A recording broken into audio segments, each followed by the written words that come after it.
नमस्कार, एमएचवन न्यूज देख रहे हैं आप सभी दर्शकों का स्वागत। मैं हूं आपके साथ परमीत कौर वालिया।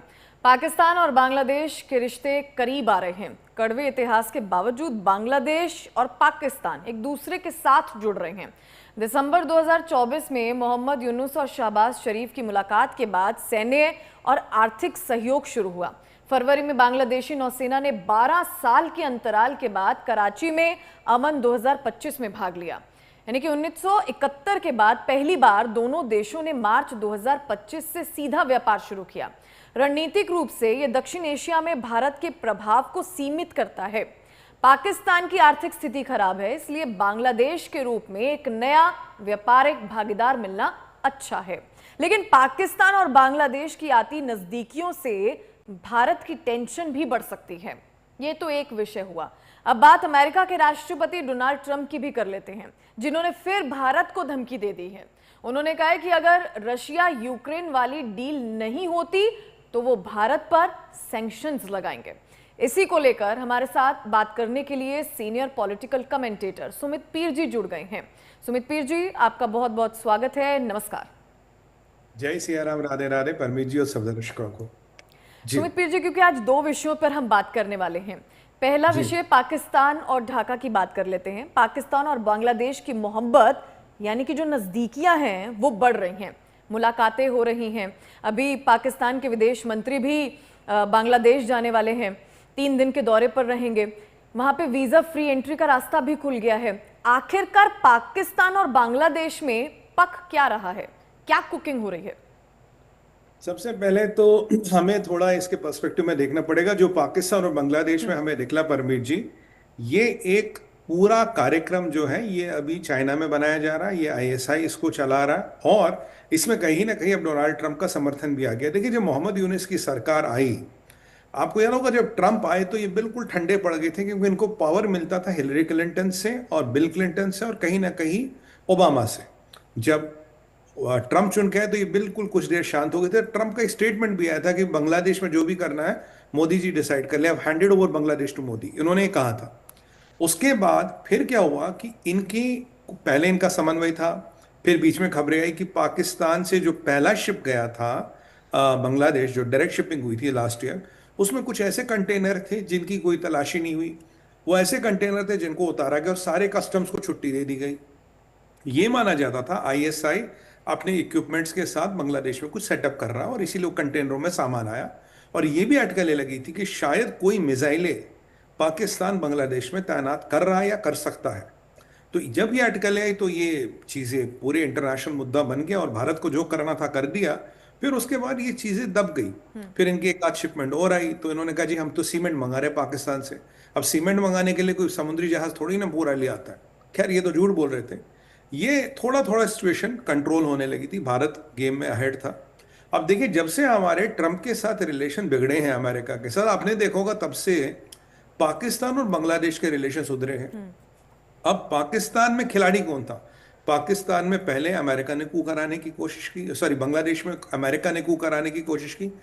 अमेरिका कू करा नहीं पाया, सेंट मार्टिन आइलैंड वाला लफड़ा था, उनको मिला नहीं, कू हुआ नहीं। उसके बाद जो कू सक्सेसफुली कराया, जो मोहम्मद यूनुस को बिठाने का काम किया, वो चाइना ने किया और चाइना के कहने पे मोहम्मद यूनुस बैठ गया और इसको चाइना का संरक्षण मिला था।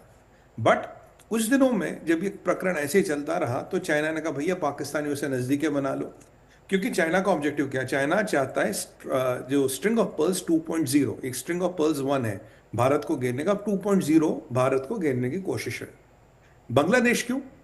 देखिए, कुछ आंकड़े और कुछ आपको फैक्ट्स बताऊंगा। सबसे पहले बांग्लादेश के साथ हमारा 4000 किलोमीटर से ज़्यादा का बॉर्डर है। बांग्लादेश का बॉर्डर सेमी पोरस है। हम पाकिस्तान को समझते, हम चाइना को समझते, हम बांग्लादेश को उतना नहीं समझते, क्योंकि शेख हसीना के जाने के बाद समीकरण एकदम बदल गए, रातों रात बदल गए। अभी भगवान की कृपा ऐसी है कि बांग्लादेश की जो आर्मी है वो हमारे साथ है, वक्रुल जमान हमारे साथ है। उन्हें 2 बार असैसिनेट करने की और 2 बार उनको उनके तख्ता पलट करने की भी कोशिश हुई, जो भारत की मदद से वो बचे रहे। अराकान आर्मी को म्यांमार ने हमने अपने साइड कर लिया, तो सिचुएशन हमने म्यांमार से बचा ली और यूनिस को मैसेज दिया भैया ज़्यादा मत बोलो वरना म्यांमार से तुम्हें दिक्कतें होंगी। ये चीज़ें हुई। उसके बाद एक और इम्पॉर्टेंट चीज़ होती है, ये जो इनकी पाकिस्तान से नज़दीकियाँ बढ़ती हैं, इनका आना जाना होता है, तो 3 खबरें आती हैं। पहला, एक मिडिल ईस्टर्न टेरर, क्योंकि अभी जो आप बात करेंगे बांग्लादेश में, यहाँ जो लोग एक्टिव है वो है जमाती, वो यूनिस के ये स्टूडेंट्स, और ये यूनिस, एक है हिफाजत इस्लाम, एक है हिजबुल तहरीर, और बीच में खबर आई थी, ये बिल्कुल मीडिया में बिल्कुल पक्की खबर आई है कि यूनिस कहीं ना कहीं, मोहम्मद यूनिस की बात करूं, वो कहीं ना कहीं आइसिस खुरासान के संपर्क में भी है। तो धीरे धीरे जो मिडिल ईस्टर्न टेरर है, मिडिल ईस्ट में जो टेरर है वो पाकिस्तान के टेरर से अलग है। इसके छोटे बड़े ठिकाने बांग्लादेश में खुद गए हैं। और जो चिटगांव क्षेत्र है, जो हिंदू डोमिनेटेड क्षेत्र है, वहाँ हिंदुओं को तंग और प्रताड़न करना, ये उनका काम शुरू हुआ। हिंदुओं का नरसंहार हुआ, ये हम जान रहे, अब भी हो रहा है, ये हम जानते हैं। अब यहाँ चाइना के, अब जब ट्रम्प से सिचुएशन खराब हुई, जैसे ट्रम्प आया तो चाइना थोड़ा हट गया था, पाकिस्तान के हौसले पस्त थे। पर जब से फील्ड मार्शल की ट्रम्प से डिनर और वो चाय नाश्ते की बातें हो रही है, तब से बांग्लादेश को देखिए एग्रेसिव हो गए। देखिए चाइना का क्या इंटरेस्ट है, चाइना के दो इंटरेस्ट है। एक है एक है इनका पायरा डीप सी, पायरा एक पोर्ट है जो बे ऑफ बंगाल में, चाइना चाहता है कि मुझे उसका एक्सेस मिले ताकि मैं सीधा बे ऑफ बंगाल तक आऊं। बे ऑफ बंगाल मतलब भारत के बाजू में आऊं। वो अभी तक नहीं मिला था, उसको हमने रोका था। अभी आगे देखिए क्या होता है। दूसरी बात, एक सैंडोंग करके पोर्ट है बांग्लादेश में, डीप सी पोर्ट है, यहां चाइना एक्सेस चाहता था, पर लास्ट टाइम बांग्लादेश ने, सॉरी लास्ट टाइम जापान ने उनको रोक दिया था हमारे कहने पे। ठीक है जी। दूसरा, हमारा तीसरा बड़ा बनना Kaladan multi modal transport corridor, China चाहता वो कॉरिडोर ना बने, तीसरा आइडिया उनका ये है। दो पोर्ट ये, और उसके अलावा पाकिस्तान का आइडिया, ये जितने भी जहादी संगठन हैं इनको बांग्लादेश के तरफ से एक्टिवेट किया जाए, क्योंकि बांग्लादेश से, आप देखिए चिकन स्नैक वाली बात मोहम्मद यूनिस की, कि भाई Bangladesh is the guardian of sea, कि भाई हम चिकन स्नैक काट देंगे, मतलब पूरे नॉर्थ ईस्ट का कंट्रोल यहाँ से, बांग्लादेश के हिंदुओं का शोषण प्रताड़न। और अगर आप बांग्लादेश के आंकड़े देखेंगे, बांग्लादेश जो व्यापार करता है अमेरिका के साथ, उसमें जो अमेरिका ने उस पर टैरिफ लगाया मात्र 19% लगाया है। और जो ट्रेड सरप्लस की बात करेंगे, क्योंकि पैसे जहां से बांग्लादेश कमाता है वो केवल अमेरिका से व्यापार करके कमाता है, कितना है जी, $6.1 बिलियन का ट्रेड सरप्लस है। अगर मैं यही आंकड़ा उठा के उनका चाइना से देखूं तो $16.8 बिलियन का ट्रेड डेफिसिट है। उसके बावजूद यहाँ चाइना से दोस्तियां हो रही, चाइना पाकिस्तान को गेम मिला रहा है, और कहीं ना कहीं एक मिडिल ईस्टर्न टेरर को यहाँ सेट किया जा रहा है ताकि हमारे नॉर्थ ईस्ट को, हमारे आसाम को और हमारे वेस्ट बंगाल को डिस्टर्ब किया जाए। याद कीजिए, एक हमारे एमपी है सौमित्र खान, भाजपा के एमपी है, उन्होंने पार्लियामेंट में कहा एक ग्रेटर बांग्लादेश वाली परियोजना है, जिसमें नॉर्थ 24 परगना, दिनाजपुर वगैरह को मिला के एक योजना बन रही है। और याद कीजिए, एक टर्किश एनजीओ था, उसने एक और मैप जारी किया जिसमें भारत का काफी क्षेत्र ग्रेटर बांग्लादेश की परिकल्पना की जा रही है। यहाँ अभी बैलेंसिंग फैक्टर है वक्रुल जमान। ट्रेड के परिप्रेक्ष्य से देखें और चीज़ों के परिप्रेक्ष्य से देखें तो ये चीज़ें अच्छी नहीं है। अभी जो आप बोनहामी देख रहे हैं, इसके पीछे चाइना का इनिशिएटिव है, पाकिस्तान के जहादी एजेंडा है, और कहीं ना कहीं अमेरिका ने चुप्पी साध रखी, भैया जो करना करो। अमेरिका पहले इनको रोकता था, अब अमेरिका इनको नहीं रोक रहा है, कह रहा जो करना करो। क्योंकि चाइना एक चीज कर रहा है जो आपको समझना पड़ेगा, चाइना को लेवरेज चाहिए, चाइना को लेवरेज चाहिए। चाइना का लेवरेज पहले पाकिस्तान था, ऑपरेशन सिंदूर के बाद उसकी हालत खराब कर दी हमने। अब चाइना जा रहे हैं मोदी जी 31 अगस्त को, तो ये जो पाकिस्तान की डेलीगेशन वगैरह आ रही है, जो कमाल खान वहाँ 3 दिन पहले बैठा हुआ, इनका कॉमर्स मिनिस्टर, अभी इशाक डार जा रहा है, ये क्यों जा रहा है? बेसिकली ये हमें दिखा रहे कि देखो जी, हमारे बांग्लादेश से बड़े दोस्तियां बढ़ रही है, और ये सारे मिल रहे हैं या तो हिजबुल तहरीर वालों से, या जमात इस्लामी वालों से, या हिफाजत इस्लाम वालों से। ये जितने भी जिहादी मानसिकता रखने वाले लोग हैं, इनसे इनकी मीटिंगें होंगी, इनसे इनका समन्वय बैठेगा। और हमें ये मैसेज दिया जा रहा है कि अगर आपके पास अराकान आर्मी का लेवरेज म्यांमार में है, तो हमारे पास ये लेवरेज यहाँ पे है। क्योंकि चाइना का अब एक ही लेवरेज बचा है भारत में, या तो नॉर्थ ईस्ट में थोड़ा, मणिपुर में जो आसिम मुनीर भी पीछे कह रहा था हम वहाँ कुछ हरकत करेंगे, जो उसकी बस की नहीं है, उसकी औकात नहीं है। बट म्यांमार में हमने ठीक ठाक जो ऑपरेशन वगैरह कर दिया वो भी कर लिया। बट हाँ, बांग्लादेश में वो कुछ करने की क्षमता रख सकते हैं, बिकॉज ऑफ द रीजन जो मैंने आपको समझाया। तो यहाँ एक बड़ा गेम हो रहा है जिसमें अमेरिका, पाकिस्तान और चाइना तीनों मिलके हैं। सब कहीं ना कहीं भारत को कहीं ना कहीं से तंग करने की कोशिश कर रहे हैं, क्योंकि मणिपुर हमने कंट्रोल कर लिया, कश्मीर वगैरह हमारे कंट्रोल में, एलओसी एलएसी हमारे कंट्रोल में। बांग्लादेश वाला बॉर्डर कुछ परमी जी लेक्स के ऊपर से निकलता है, कुछ झरनों के ऊपर से निकलता है, बहुत सेमी पोरस बॉर्डर है। और शेख हसीना के बाद सिचुएशन वहां बदल गई है। अब ये बोनहोमी बहुत ज्यादा ऑप्टिकल भी है, कोई ऐसा बहुत मतलब दोनों ही भिखारी है, आपस में क्या कर लेंगे। हाँ, एक चीज जरूर कहेंगे, तेरा मेरा क्या रिश्ता, ला इलाहा इल्लल्लाह, वो तो हो सकता है। माइनस दैट, पैसा ना इनके पास है ना पैसा उनके पास है, तो दोनों में कुछ हो नहीं सकता। But anti India sentiment, anti Hindu sentiment के कारण ये बोनहमी आपको दिख रही है। जियोपॉलिटिकली अमेरिका की चुप्पी और चाइना का धक्का कि भैया मोदी जी आ रहे हैं, हमें कोई लिवरेज चाहिए। और तीन चीजें आपको और बता दो जो बड़े इंपॉर्टेंट है हमारे दर्शकों के लिए समझना। चाइना बना रहा ऊपर बांध, $167 बिलियन वाला, जो दुनिया का सबसे बड़ा बांध है, जिसको लेके हमने चाइना से आपत्ति की है। बांग्लादेश में घुसेंगे आप चाइना के रास्ते से तो एक 100 साल पुराना एयरपोर्ट बांग्लादेश एक्टिवेट कर रहा है, जो अंग्रेजों के जमाने का था लॉजिस्टिक एयरपोर्ट। क्यों कर रहा है? वो हमारे चिकन नेक के बहुत नजदीक है। और जैसे आपका पानी आता है, तीस्ता आती है बांग्लादेश के अंदर, वहां चाइना ने एक बहुत बड़ा बांध बनाने की प्रपोजल डाला था, जो लास्ट टाइम शेख हसीना जब थी वो हमने रुकवा दिया था ना, हम भैया ये होने नहीं देंगे, ये भारत के हित में अच्छी बात नहीं है। तो अब चाइना का 167 बिलियन वाला डैम, ये एयरफील्ड जो इन्होंने 100 साल बाद एक्टिवेट किया अचानक, और अब ये जो तीस्ता में संभावित बांध है जो लास्ट टाइम हमने रोका था, अब हो सकता है मोहम्मद यूनिस ये चाइना को दे दे, क्योंकि पीछे कुछ बातें हो रही थी। तो ये कहीं ना कहीं जो भी आपको यहाँ एक्टिविटी दिख रही है, एंटी भारत है, अगेंस्ट भारत है, भारत को तंग करने की कोशिश है।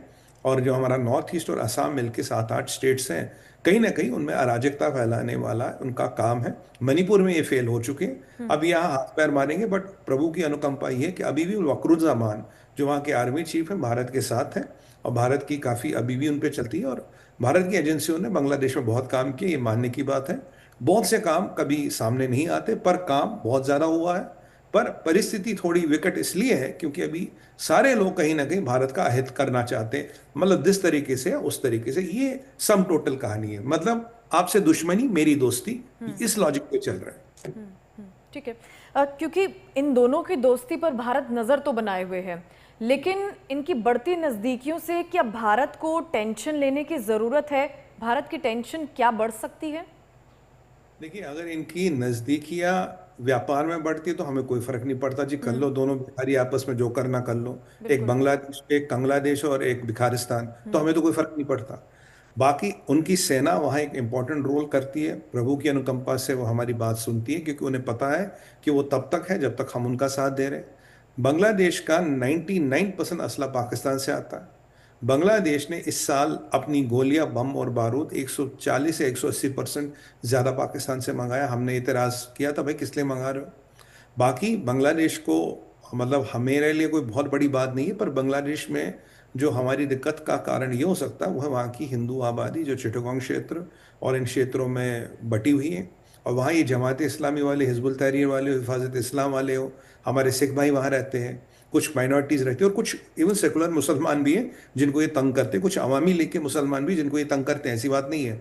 तो वो इनके पास एक लिवरेज है, वो इनके पास एक चीज़ है। और पीछे आपको याद होगा कुछ दिन पहले मीडिया में खबरें चली थी, एक जमायती लीडर था, वो कह रहा जी मैं, जो हमारी शक्तिपीठ है बांग्लादेश में, मैं एक चंदा इकट्ठा करूँ, शक्तिपीठ को ध्वस्त करके वहाँ मस्जिद बनाऊंगा। तो इनको पता है इनके पास लेवरेज क्या है। देखिए, अगर युद्ध होता तो ये तो हमारे सामने शायद कुछ घंटे खड़ा ना हो। बट क्या भारत युद्ध करना चाहता? नहीं, भारत युद्ध नहीं करना चाहता। भारत चीज़ों को हैंडल करना चाहता। इसका विकल्प जो मैं कई बार प्रपोज कर चुका हूँ, हमें एक हिंदू देश बनाना पड़ेगा बांग्लादेश में, जहां अब की बार भारत जो बंगाली हिंदू है वो हाथ मल के या हाथ छोड़ के नहीं आएगा। जो वहाँ का सिख है वो हिंदू देश में आएगा, जो वहाँ की माइनॉरिटी है वो हिंदू देश में आएगा। वो हिंदू देश के साथ हमारा वही रिलेशन होगा जो भूटान के साथ है, नेपाल के साथ है।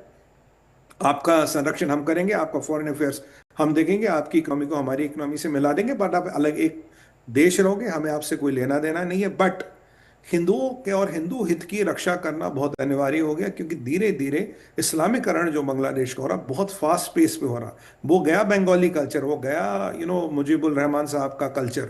उन्होंने मुजीबुर रहमान साहब के मकान को नहीं छोड़ा, उनके पुतलों को नहीं छोड़ा, मतलब रविंद्रनाथ टैगोर जी के घर को नहीं छोड़ा। मतलब ऐसे लोगों का ये बिल्कुल अब वैसे भी आप देखिए, पाकिस्तान में जितने भी जहादी मुल्ले जनरल आए, बिना दाढ़ी मूछ वाले थे सारे। ये यूनिस की भी आप ये मत ना सोचिए क्लीन शेव्ड है, ये इस्लामिस्ट नहीं है। ये माइंड से, हार्ट से ये इस्लामिस्ट है। हाँ, इसकी दाढ़ी मूछ नहीं है। फिर तो अयूब खान की भी नहीं थी, ज़ियाउल की भी नहीं थी, मुशर्रफ की भी नहीं थी, फील्ड मार्शल मुनीर की भी नहीं है। तो इससे हमें भ्रमित नहीं होना चाहिए। बट अब भी हमारे पास कुछ हुक्म के है, हम परिस्थिति पर नजर बनाए हुए। अगर वो भारत के अगेंस्ट वहां पे एक हब खोलना चाहता मुनीर, मिडिल ईस्टर्न टेरर की, तो देखिए जब परिस्थितियां वैसी बनेगी तो भारत के सुरक्षा बल हम इससे निपटने के लिए तैयार हैं। बट अभी जो खेल है, जो आपको अभी ऑप्टिक्स दिख रहा है, जैसे लास्ट टाइम हमने बात की 48 घंटों में हमने रशिया और चाइना से मीटिंग की, वैसे उसी तरह मोदी जी के जाने के बाद ये जो ऑप्टिक्स बना रहे हैं कि भाई पाकिस्तान, चाइना, बांग्लादेश, ये कहीं इनमें तालमेल है, और इसमें शामिल है तुर्किया, कि ये 3-4 मुल्कों का तालमेल बन रहा। और मैं ये बिल्कुल खुलेआम कह रहा हूँ, आपके चैनल पे क्या, कई चैनलों पे कह चुका हूँ, चाइना 8-9 मुसलमान कंट्रियों को जोड़ के भारत की नींद हराम करना चाहता है। इनको जुटाने का काम में चाइना लगा हुआ है। इसीलिए जब आप पूछते कि चाइना पे कितना भरोसा कर सकते हो, मैं कहता हूँ मतलब शायद रुपए में 5 पैसे उतना भरोसा कर सकते हो, 95 तो नहीं कर सकते। अभी ये जो हो रहा है इसमें चाइना का हाथ है, क्योंकि अगर मैंने आपको जो व्यापार के नंबर बताए थे, चाइना के साथ बांग्लादेश का रिलेशन रखने का मतलब ही नहीं, जो इतनी छोटी सी इकोनॉमी है, वो आप $16.8 बिलियन का आपका ट्रेड डेफिसिट है, आप उनकी क्यों चाकरी करो, क्या लेना देना आपको चाइना के साथ। जबकि चाइना ने 3 साल पहले आपको बोल दिया था जो भी आपका एक्सपोर्ट होगा बंगला चाइना में, 92% चीजों पे कोई ड्यूटी नहीं लगाता चाइना, तब भी व्यापार की ये परिस्थिति है। तो सवाल वही है परमीत जी, किसको खरीदा चाइना ने बांग्लादेश में? यूनिस को। यूनिस का परिवार अमेरिका में रहता है, इनकी बेटियां 1 या 2 है, अमेरिका में रहती है, अमेरिकन सिटीजन है।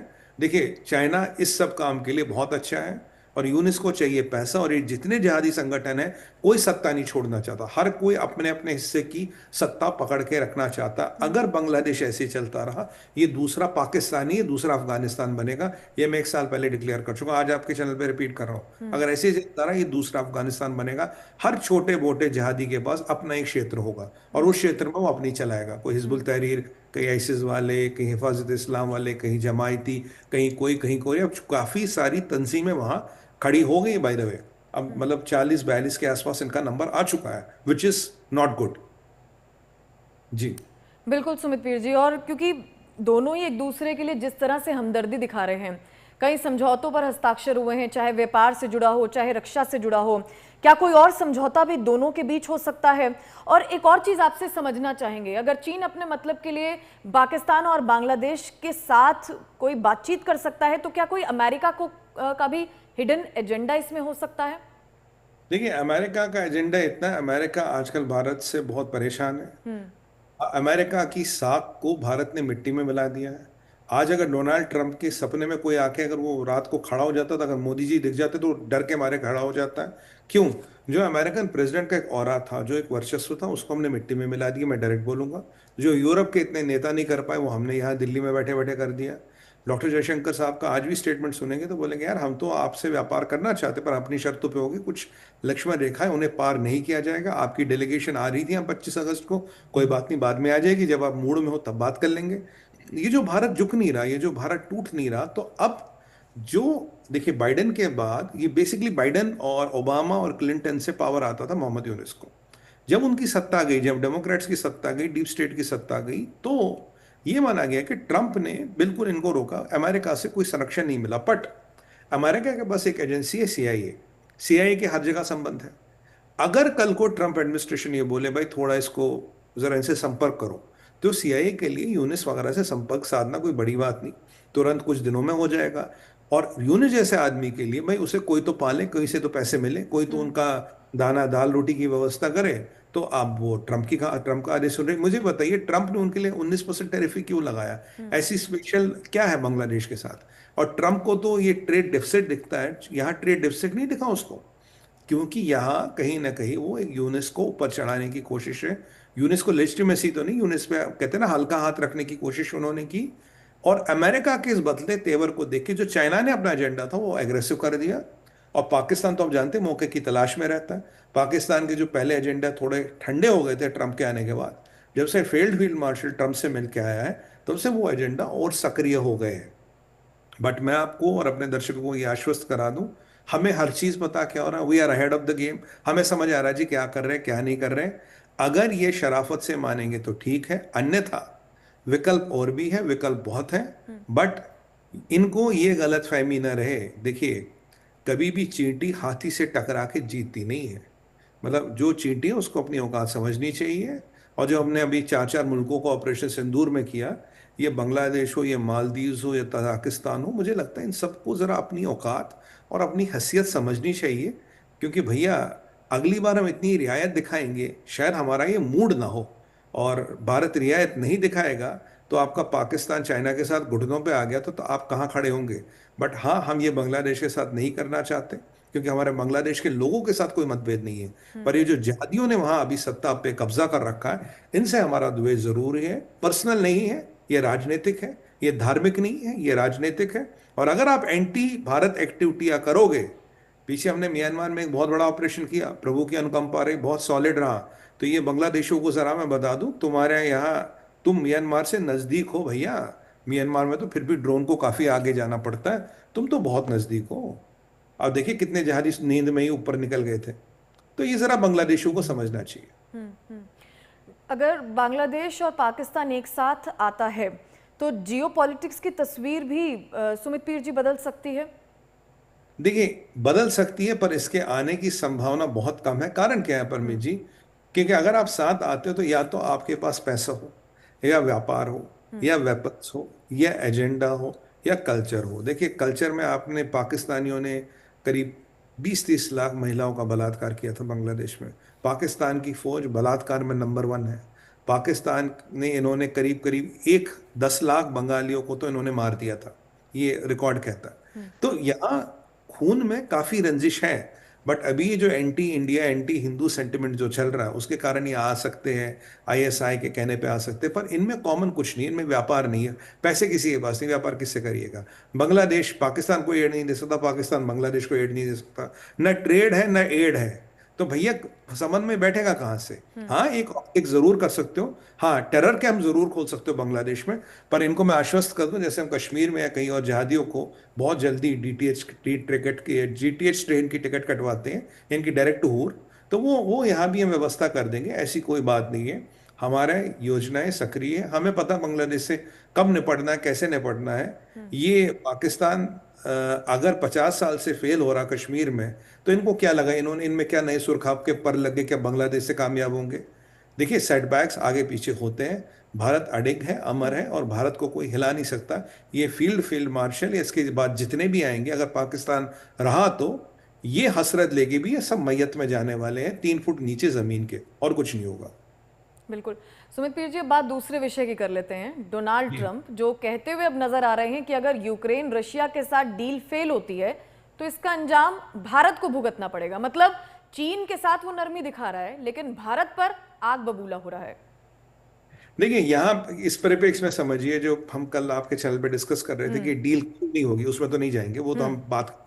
ठीक है। देखिए अभी ट्रंप ने 3 चीजें कही है। बोला भैया अगर 2 हफ्ते का टाइम देता हूं पुतिन को, क्या आप डील कर लो। जैसे वो मतलब ना, वो जिले सुबहानी बैठे हैं और वहां से फरमान निकाले, दो नहीं तो सर तन से जुदा, वैसे वाले फरमान निकाल रही है। अब इन्होंने बोला कि भैया 2 हफ्ते का हम समय दे रहे कि आप ये डील कर लो। नहीं किए तो क्या करोगे भैया? नहीं करते तो क्या करोगे? बोलते हैं देखो, या तो हम सैंक्शन लगाएंगे, या हम टैरिफ लगाएंगे, या दोनों लगाएंगे, या बोलेंगे भैया तुम्हारी लड़ाई है, तुम जाके भुगत लो। ये 3 विकल्प उसने बोले हैं कि हम तो निकल लिए भैया, तुम भुगत लो, तुम्हारी लड़ाई है। अब जब लावराव साहब से पूछा, साहब ये जेलेंस्की और पुतिन साहब की मीटिंग हो रही है, तो अमेरिकन कह रहे हैं, उन्होंने कहा मीटिंग काहे को होगी भैया, जब एजेंडा बनेगा, हमें एजेंडा सब हो जाएगा तब तो मीटिंग करें ना। ऐसे थोड़ी ना कि चाय नाश्ते पे बुला रहे हैं, कोई समोसा पार्टी हो रही है क्या? यहाँ आके बैठ लो हमारे साथ। जब कुछ एजेंडा होगा, हमें एजेंडा पे सहमति होगी, तब तो जाके मीटिंग होगी ना। फिर कब होगी, कहाँ होगी, वो अलग बात है, पहले एजेंडा तो लाओ। तो यहाँ रशिया की शक्ति, रशिया ने अटैक यूक्रेन पे बढ़ा दिए। यहाँ ट्रंप को लग रहा है यार मेरी दाल नहीं गल रही। पर ट्रंप के आसपास 2 व्यक्ति हैं जिनको आपको देखना पड़ेगा। पहला है पीटर नवैरो। ये पीटर नवैरो है, ये जो ट्रंप है इसका ये एडवाइजर है, इसके दिमाग का ही ब्रेन चाइल्ड ये सारे टेरिफ्स। पीटर नवैरो ने आज सुबह सुबह एक बहुत ही आपत्तिजनक स्टेटमेंट दिया, जिसमें उसने कहा कि भारत रशिया का लॉन्ड्री मार्ट है। लॉन्ड्री मार्ट मतलब जैसे फॉरेन कंट्रियों में अपार्टमेंट्स के नीचे लॉन्ड्री मार्ट होता, कई सारी वॉशिंग मशीन है, आप जाके अपना $2-5 डाइए, अपने कपड़े धो के आइए वहां से, कोई घर में रखता नहीं मशीन अधिकतर। तो लॉन्ड्री मार्ट मतलब रशिया का काला धन सफेद करने का जो एक वॉशिंग मशीन है, वो भारत है। तो इनको जरा पीटर नवारो को ये बता दे, अगर तुम्हारा दिमाग खराब ना हो, अभी हजारों करोड़ रशिया का रुपया हमारे अकाउंटों में रखा है, ले दे के व्यापार 60 बिलियन का है, तो ये हम कहाँ से उनका मनी लॉन्ड्रिंग कर रहे हो, क्या कर रहे हैं? देखिए, इसे कहते हैं यूएस मीडिया में सीडिंग करना, कि Bharat is the laundry mart of Russian money. देखिए, ये एक हेडलाइन बनाने वाला काम है पीटर नवारो। अब लोग सोचेंगे अच्छा यार, इतना कहता है, इतना कहता है, इतना तो होगा, जबकि कहानी कुछ है नहीं। दूसरी है ये, दूसरे एक है लिंडसी ग्राहम। ये लिंडसी ग्राहम, इसके पास अच्छे खासे विधायकों का सपोर्ट है। ये कह रहा है, ये किसके लिए काम करता? संभवतः चीन के लिए काम करता। चाइना की लॉबिंग इस पे काम कर रही। ये कह रहा है जी आप सेकेंडरी टैरिफ लगाओ भारत पे, ये खासकर भारत पे इसका निशाना है, जबकि इससे हमारे जो अमेरिका में राजदूत है वो मिले थे। ये कह रहे हैं भारत पे सेकेंडरी टैरिफ लगाओ। सेकेंडरी टैरिफ का मतलब है परमीत जी, अभी जो हम 50% की बातें कर रहे हैं, सौ जी। परसेंट 150% कुछ भी हो सकता है। बाय द वे 25% टैरिफ लग चुका है, और जो बाकी 25% है वो 27 तारीख को लगेगा, इनके 2-3 दिन बाद वो भी लगेगा। अब अगर सेकेंडरी टैरिफ्स की आप बात करोगे तो ये 100, 150, 200 कहीं तक भी जा सकता है, अप टू 500% तक मोटा मोटा ये जा सकता है। मतलब आप पूरा भारत पे पूरी मतलब ना हथौड़ा चलाना चाहते हो। ये लिंडसी ग्राहम कह रहा। अब देखिए, ये जो ट्रम्प कह रहा है, ये बेसिकली अगर ये सैंक्शंस लगाएगा तो ऑटोमेटिकली इन सैंक्शंस के बाद भारत पे सेकेंडरी सैंक्शंस लगेंगी, और भारत पे सेकेंडरी सैंक्शंस लगेंगी तो जो हमारा टेरिफ है वो कई गुना बढ़ेगा। और ट्रम्प आजकल क्या कह रहा था, जब ये बात हो रही थी, आपको याद दिला दूं, ट्रम्प ने कहा यार ये जो इस प्रावधान है इसमें 2 चेंजेस चाहिए। बोला क्या चेंजेस चाहिए साहब आपको? बोला पहला चेंज मुझे चाहिए कि प्रेसिडेंट के पास एक्सेप्शन हो, कि 2 बार वो ये वेव कर सके, मतलब एक बार वेव करे फिर एक और बार वेव कर सके। मतलब अगर ट्रम्प चाहे तो चाइना पे कोई सेकेंडरी टैरिफ नहीं लगेगा, और ट्रम्प चाहे तो भारत पे पूरा सेकेंडरी टैरिफ लगेगा। ये भारत विरोधी शक्तियां बैठी है, चाइना फंडित शक्तियां बैठी है, सीआईए फंडित शक्तियां बैठी है, लिंडसी ग्राहम के माध्यम से, पीटर नेवारो के माध्यम से, जब जिसे मैं कहता हूँ ना ट्रम्प के साइड किक्स, जो साइड हीरो होता है ना दुम चल्ले, उनके माध्यम से ये बार बार इस चीज को दुनिया के मीडिया में, विश्व के पटल पे डालने की कोशिश करे कि भारत पे सेकेंडरी टैरिफ लगाओ। आइडिया वही है परमीत जी कि आपकी इकोनॉमी को, हमारी इकोनॉमी को थर्ड लार्जेस्ट इकोनॉमी बनने से रोकना है इनको, जो हम साल 1.5 साल में हो जाएंगे। हमारे जीडीपी को 5 ट्रिलियन पार करने से रोकना, 8 ट्रिलियन से पहले ब्रेक लगानी है। पर मैं इनको बताऊं, ये ब्रेके वेके लगने वाली नहीं है। आज देखिए डॉक्टर जयशंकर साहब का स्टेटमेंट मैं आपको बता रहा हूँ। उन्होंने कहा जी टेक्सटाइल हो गया, लेदर हो गया, मेडिसिन हो गया, ये हम रशिया को अब एक्सपोर्ट करने वाले, उन्हें हमारी जरूरत है। मतलब जो सेक्टर हमारे अमेरिका से थोड़े प्रभावित हो गए उनको हम रशिया मार्केट डाइवर्ट कर रहे हैं। और जो मैं आपको पहले कह रहा था अभी ऑफिशियल हो गया, लगभग लगभग 1 मिलियन लोग, जिसमें कंस्ट्रक्शन वर्कर्स हैं, माइनर्स हैं, इंजीनियर्स हैं, इनको रशिया में रहने की इजाज़त मिलेगी और रशिया में इकोनॉमी को चलाने में ये काम करें। तो हमारा 1 मिलियन यानी कि 10 लाख लोग रशिया भी जाएंगे। 74 या 71 हज़ार वीज़ा वो अब तक इशू कर चुके हैं, और अभी फास्ट पेस में वीज़ा इशू करेंगे। तो मेरा कहने का मतलब है कि भारत अपनी सप्लाई चेन्स हो, ये अपने मार्केट से डाइवर्सिफाई कर रहा है। भारत एक्सपोर्ट ओरिएंटेड इकोनॉमी नहीं है कि चाइना की तरह हम एक्सपोर्ट नहीं करेंगे मर जाएंगे। और जो इनके आप अमेरिकन पेपर कह रहे हैं, मैं आज का आंकड़ा बता दूं आपको, अमेरिकन पेपर कह रहे हैं जी भारत पे जो इसका इम्पैक्ट होगा अगर पूरा ये सेकेंडरी टैरिफ वैरिफ भी लग गया, 0.8% ऑफ जीडीपी। मैं कह रहा हूं मेरा आंकड़ा है नॉट मोर देन 0.4%। मेरा ये, मैं शुरू से नंबर को लेके चल रहा हूँ, चलिए 0.5 ले लीजिए। 0.5% जीडीपी हमारा मैक्सिमम इम्पैक्ट होगा, और इनका जो ये इनके खुद के लोग कह रहे हैं 0.8, जो मैं नहीं मानता। बट अमेरिका को उससे बड़ी चोट, बहुत भयंकर चोट लगेगी। अमेरिका की इकोनॉमी धीरे धीरे श्रिंक होगी। 1930 स्मूथ हार्वे एक्ट वाली परिस्थिति की तौर अमेरिका बहुत जल्दी से जा रहा है। और ट्रंप किसके लिए काम करे, आप निकी हेली का आर्टिकल देखें तो आपको बिल्कुल। समझ गए, आपने बात की थी भाई तुम काम किसके लिए कर रहे हो। तो यहाँ कहीं ना कहीं एक विदेशी शक्तियां, उनका पैसा, उनका एजेंडा दिख रहा है जी। यहाँ कोई लॉजिक, कोई संभावना, कोई बुद्धिमत्ता वाला कोई काम नहीं दिख रहा। हाँ, एजेंडा, पैसा, और जो कहते हैं वेस्टेड इंटरेस्ट, वो जरूर हमें यहाँ दिख रहे हैं। अब ये देखिए, काफी लोग सीआईए के भी भारत से खुश नहीं है, क्योंकि भारत का जो दिन ब दिन वर्चस्व बढ़ रहा है, जो हमारे आरएनडब्ल्यू को अब दुनिया की टॉप 2 या 3 एजेंसियों में माना जा रहा है। भारत की सेना ओवरऑल नंबर 3-4 पे आ गई है दुनिया में। तो हर चीज में भारत 1 2 3 की जगह लेता जा रहा है, और ये बहुत से लोगों की आंखों का कांटा बन गया है। उनसे ये बर्दाश्त नहीं हो रहा। कोई जाके देखिए, कोई पाकिस्तानी उसकी गोद में बैठता है, कोई बांग्लादेशियों को एक्टिवेट करता है, कोई यहाँ मालदीव तक पहुंच जाता है। मतलब नेपाल में थोड़ा 19-20 करने की कोशिश करेंगे, कभी ईरान को थोड़ा बरगलाएंगे, कभी ताजिकिस्तान को थोड़ा बरगलाएंगे, कभी अफगानियों को थोड़ा बरगलाएंगे। तो ये परिस्थितियां यहाँ चल रही हैं, ये चीजें यहाँ हो रही हैं। पर भारत जानता है क्या हो रहा है, भारत को पता क्या करना है, भारत को पता क्या निपटना है। देखिए, भारत के खिलाफ साजिशें होती रही हैं, पर पिछले 10-11 साल में मोदी सरकार के होते हुए 99.99% ये साजिशें विफल कर दी गई हैं। और प्रभु की अनुकंपा रही, और भारत में जिस लेवल की जागरूकता है, जिस लेवल में हमारा आज जनसाधारण जनमानस इस बात को समझता है, शायद 10-15 साल पहले ये बात नहीं थी। तो हम कई बार हमारे लोग, कुछ तबका छोटा सा लोग के विदेशी शक्तियों के बहकावे में आता था। अब देखिए, कोई विदेशी शक्तियों के बहकावे में नहीं आ रहा। बाकी भारत की सेना, भारत की सरकार और भारत का रिजर्व जो डॉलर रिजर्व है वो सफिशिएंट है भारत को बचाए रखने के लिए, भारत की प्रभुत्ता और एकता अखंडता को अक्षुण्ण रखने के लिए।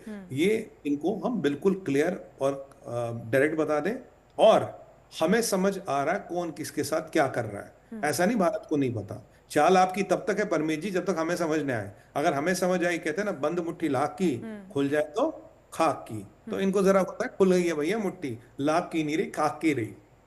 बिल्कुल। और देखिए, आपने बिल्कुल ठीक कहा कि भारत जानता है कि उसको कैसे डील करना है। भारत अपने फैसले पर अडिग भी है और भारत नहीं झुकेगा। लेकिन इसका कितना और क्या इम्पैक्ट भारत को देखना पड़ सकता है, सुधीर जी? देखिए, भारत को अगर आप ये सेकेंडरी टैरिफ्स की बात भी करेंगे तो 0.5% जीडीपी का इरोजन हो सकता है वर्स्ट केस में। भारत में कुछ सेक्टर ऐसे जो थोड़ा साल 1.5 साल के लिए स्लो हो जाएंगे। भारत के जैसे जेम्स एंड ज्वेलरी सेक्शन में इसमें 1-8 लाख नौकरियां जा सकती, मैं डायरेक्ट बोलूं आपको। बट धीरे धीरे आज हमारी मिनिस्ट्री ऑफ कॉमर्स एक युद्ध स्तर पे चीज़ों को आगे चला रही है, युद्ध स्तर पे मार्केट बना रही है। वैसे आपको एक बड़ा डेवलपमेंट बोलूँ, या मैंने आपको बोला जी, यहाँ इस सेक्टर में 1 लाख नौकरियां जाएंगी, ये जेम्स एंड ज्वेलरी वाला। ये दूसरा सेक्टर है जी, मेरे पास यहाँ 2 लाख नौकरियां आएंगी। बोलोगे सुमित भाई क्या कह रहे हो? देखिए, आज माननीय रक्षा मंत्री राजनाथ सिंह जी ने क्या कहा, कोई भी 5th जनरेशन प्लेन फाइटर अब भारत में बनेगा, उसका इंजन भारत में बनेगा। साफरान जो है फ्रांस की कंपनी, उससे हमारी बात हो गई है, और अब ये चीज़ें भारत में ही बनेगी। देखिए, अमेरिकन नाटक कर रहे थे, जी वाले नाटक कर रहे थे, नहीं दे, क्रिस्टल ब्लेड टेक्नोलॉजी को लेकर इनके ड्रामे चल रहे थे, कभी देते थे कभी नहीं देते थे। तो अब बिल्कुल आज माननीय गृह मंत्री, रक्षा मंत्री जी ने कह दिया जी अब हम सारा ही भारत में बनाएंगे। अब देखिए, अगर यहाँ 1-8 लाख का फिलहाल हमें टेम्पररी झटका लगा, वहां लाखों नौकरियां भी तो खुलेंगी। वहां जो करोड़ों डॉलर, जो लाखों करोड़ों डॉलर देश से बाहर जा रहे थे, वो नहीं जाएंगे। वो देश के बाहर नहीं जाएंगे तो देश में इंफ्रास्ट्रक्चर में लगेंगे, देश की डेवलपमेंट में लगेंगे। आज अमेरिका के मैक्रो इकोनॉमिक पैरामीटर उठाइए और हमारे देखिए, देखिए हम कहाँ वो कहाँ। वो तो खुद मोदी जी ने भाई 15 अगस्त को कहा था, उनके हमारे देखिए हम कहाँ वो कहाँ। अमेरिका की परिस्थिति आपको बताऊं, ऐसे 1, 2, 3, आप बोलोगे 1, 2, 3 क्या कर रहे हो भाई? मतलब 1, 2, 3, यानी कि इतने में $3 लाख अमेरिका का कर्जा बढ़ गया। हर सेकंड अमेरिका का $1 लाख कर्जा बढ़ रहा, जो बहुत बड़ा अमाउंट है। तो अगर अमेरिका ऐसा एक ऐसी सोच रखता है, मुझे लगता है कि उनके लिए ठीक नहीं है। भारत एक सशक्त इकोनॉमी है, भारत एक इंटरनल कंज्यूमिंग इकोनॉमी है। हमारे आत्मनिर्भर भारत पुश को, मॉडल को बहुत बड़ा पुश मिलेगा, और रशिया इसको समझता है, फ्रांस इसको समझता है, क्योंकि रशिया ने कहा भैया को प्रोडक्शन डेवलपमेंट और आपके यहाँ लोकल मैन्युफैक्चरिंग होगी।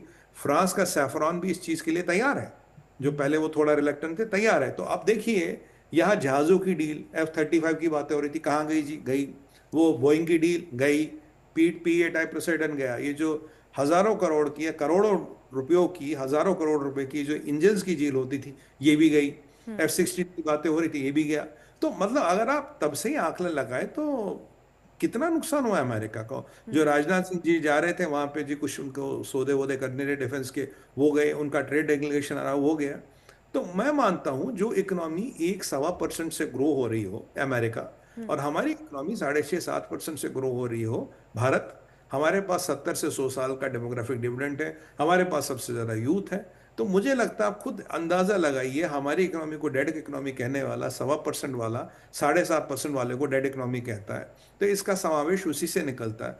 अगर मान लीजिए 1% हमारा लुढ़क भी गया परमीत जी, तो तब भी हम 6 पे है ना। अगर तुम्हारा 1% लुढ़क गया, तुम तो डिफ्लेशन में आ जाओगे भैया। मतलब मंदी, सब बहुत बड़ी वैश्विक मंदी में आ जाओगे तुम।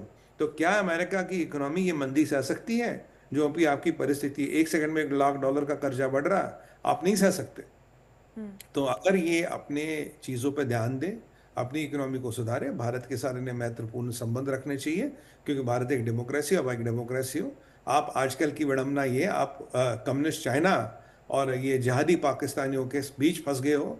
और मुझे लगता है चाइनीज चक्कर और लाहौरी चूरन, अगर ये दोनों मिला के किसी को खिला दिया जाए, और उसकी शक्ल सूरत कैसे दिखेगी, तो डोनाल्ड ट्रंप को देखिए, दोनों चक्के बैठ गए आजकल। चाइनीज चक्कर वो गेम होती थी ना जब हम छोटे थे, और वो लाहौरी चूरन, तो लाहौरी चूरन खा के चाइनीज चक्कर खेल रहा है, तो भैया फिर तो फंसे रहोगे, घूमिए। मैं कहते हैं ना कि आप गोल गोल घूम के कहीं नहीं पहुंचेंगे, कोलू की बैल की तरह गोल गोल घूम रहे हो। ट्रम्प साहब घूमो, आपकी इच्छा है, हम तो भैया निकल लेंगे, हमारे रास्ते हमारे पास साफ है। आपकी सैंक्शंस पीछे आई थी, हमें कोई फर्क नहीं पड़ा। भारत ने तब की तरक्की की, भारत अब भी तरक्की करेगा, क्योंकि दुनिया अभी भारत का लोहा मानती है। हमें अमेरिका के सर्टिफिकेट की जरूरत नहीं कि दुनिया हमारे बारे में क्या समझे जाने। दुनिया हमारा लोहा मानती है, जानती है, पहचानती है, और भारत को आज आदर और सम्मान की दृष्टि से देखा जाता। और इन्हें पता कि भारत एक बहुत reliable defence partner, trade partner और एक इकोनॉमिक पार्टनर और एक बहुत बड़ा मार्केट है। ये हमसे कोई नहीं छीन सकता। ट्रंप आएगा जाएगा, कोई और आएगा बैठेगा, मुनीर आएगा जाएगा, नियाजी जाएगा, ख्वाजी आएगा, बाजवा जाएगा, ख्वाजा आएगा, पर ये कुछ वास्तविकताएं हैं जो आपके हमारे देश की है, जो बिल्कुल अडिग और अमर और अटल है परमीत जी। बिल्कुल सुमित जी, और तभी तो उन्हीं की पार्टी के लोग ये मानते भी हैं। खुद रिपब्लिकन पार्टी के कई लोग ये बोल चुके हैं कि भारत के साथ अगर दुश्मनी करी तो पंगा पड़ सकता है और अंजाम आपको भुगतना पड़ेगा। और परसों हमने ये डिस्कशन भी किया था, निकी हेली का वो लेख, जिसमें उन्होंने कहा था कि भारत के साथ विरोध करना सही नहीं है, गलत तरीके से आप आगे जा रहे हैं। तो कहीं ना कहीं इसका अंजाम जो है खुद डोनाल्ड ट्रंप जरूर भुगतेंगे। बिल्कुल।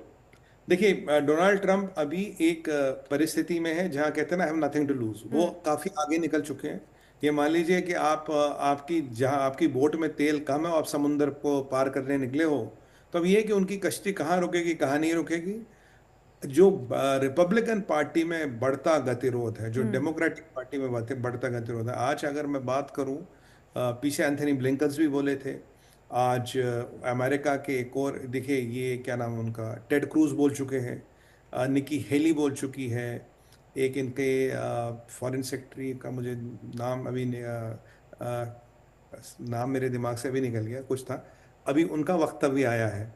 तो अमेरिका में डेमोक्रेट्स हो या रिपब्लिकन हो, ये सारे अब बोल रहे हैं, खुल के बोलने लगे हैं कि भैया जो तुम कर रहे हो गलत। हो, वो अमेरिका का इकोनॉमिस्ट हो, अमेरिका का बैंक ऑफ अमेरिका हो, वो अमेरिका के बड़े बड़े पेपर हो, अमेरिका के छोटे बड़े बुद्धिजीवी हो, थिंक टैंक्स हो, सब बोल रहे हैं। इवन हडसन जो अमेरिका का सबसे बड़ा और सम्मानित थिंक टैंक है, हडसन भी बोल रहा है जो आप कर रहे हो बहुत गलत कर रहे हो। आपने पिछले, मैं मेरा वक्तव्य था, आज आप देखिए आपको मीडिया में मिलेगा, मैंने कहा था जो 1971 वाली रिलेशंस थी भारत और अमेरिका की, डोनाल्ड ट्रंप ने बड़ी मेहनत की उस लेवल पर उसको गिराने की। मतलब इतनी, ये खुद से नहीं गिर सकती थी, बड़ी आपको मेहनत करनी पड़ेगी। पर सवाल वही है परमीत जी, एजेंडा किसका है, फायदा किसका है, किसको क्या मिल रहा है इसमें से। और ये जो ट्रंप है कि अब इतना आगे कर चल चुके हैं, तो अब इनके लिए शायद पीछे आने का रास्ता नहीं है। बट ट्रंप हमसे ज्यादा समस्या अमेरिका की है, ट्रंप हमसे बड़ी समस्या आपकी यूरोप की है। और ट्रंप अगर इस पीस डील से निकल गए तो जिलेंस्की वही तरह खुदा हवा तू खुदा के हवाले, और यूरोप तुम अपना रास्ता नापो भैया खुद। तो ये ट्रंप है, ये यूरोप को और जिलेंस्की को सबको समझना चाहिए। पर भारत इसको समझता, जानता और पहचानता है, इसलिए भारत इसके चक्कर में नहीं फंस रहा। कह रहा ठीक है भैया जो करना कर ले, हम तब भी जिंदा रह लेंगे। क्या होगा यार, आधी रोटी कम खा लेंगे, इससे ज्यादा तो कुछ नहीं कर पाओगे ना। जीने जिंदा रहने की इजाजत अमेरिका से तो लेने की आवश्यकता भारत या भारतीयों को नहीं है, ये मैं आपको गारंटी के साथ कह सकता हूँ। चलिए ठीक है, बहुत बहुत शुक्रिया सुमित पीर जी, आपने तमाम सवालों के जवाब पूरे विस्तार से दिए हैं, सभी को अच्छे तरीके से समझाया है। बहुत बहुत शुक्रिया सुमित पीर जी तमाम सवालों के जवाब देने के लिए। इसी के साथ इस खास पेशकश में अभी के लिए बस इतना ही, दीजिए इजाजत।